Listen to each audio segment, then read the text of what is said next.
highway between them, just trails winding through fields, meadowland, and forest. Even in summer it would be a very long day's ride.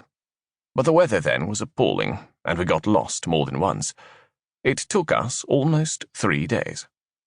Guy was intrigued when he learned that I could read and write, for that was very unusual for an untonsured Saxon back then. According to the story he later told, I never stopped asking questions all the way to Helmden. When we arrived there, he inspected the Academy's stable with disgust and took me with him when he went to meet Odo Labrie, the dean. To my joy, I was offered the chance to attend classes as a servitor, meaning I would pay no fees so long as I looked after Guy's horse and the Academy's 4, which were hacks compared with his. I could hardly believe my good fortune. I hastened back to Pipewell to obtain my father's permission, which he readily granted. In the abbey, most of the monks had been Saxons, but all the senior offices, abbot, prior, bursar, and so on, had been held by Normans. No one ever commented on that. It was just the way of the world. The distinction was much more obvious out in the secular world. In the Academy, all the sages and most adepts were Norman, as were most of the students, known as squires. Not many Saxon parents could afford to send sons to the Academy, or had reason to.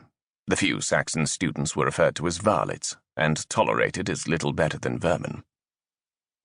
At 14, I was already one of the older students, so the squires promptly ganged up on me to make sure I knew my place.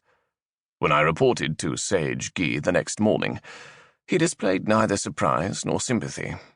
He told me to strip so he could examine my injuries. "A few loose teeth," he concluded.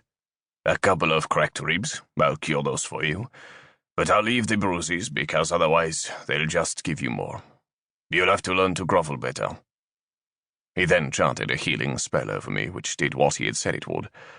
I was amazed, because the monk's medical skills had been limited to potions and poultices.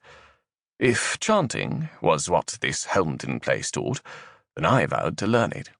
If I must crawl to learn, crawl I would. "Can you cure my game leg, master?" I whispered. "I might have managed that had I been there when you smashed it, but I can't now. Get rest and we'll start lessons."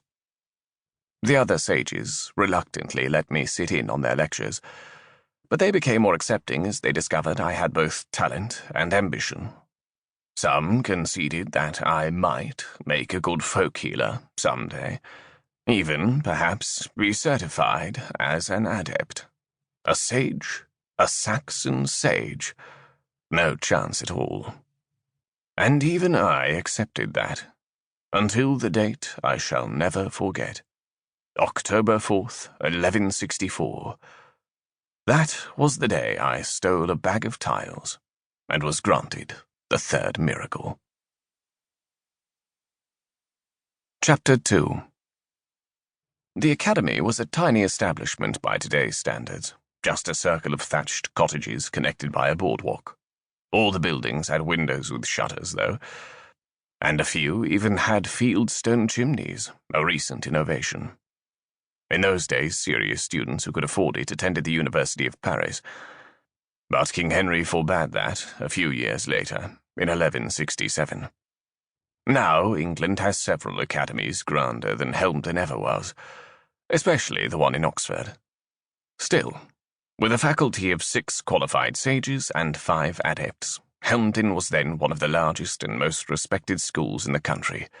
Its student enrollment at that time comprised 8 Norman squires and 4 Saxon varlets. Helmden claimed to turn out men, never women, familiar with all human knowledge, and it pretty much succeeded. It taught the wisdom of the ancients as it had been handed down to us, including all topics except holy matters, which were reserved for the church's schools.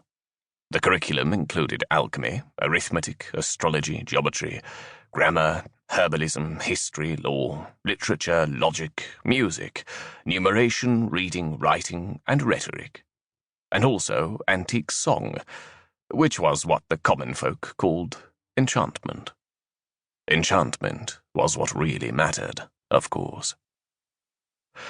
The Church regarded secular schools with suspicion, some bishops even arguing that any learning other than Bible study was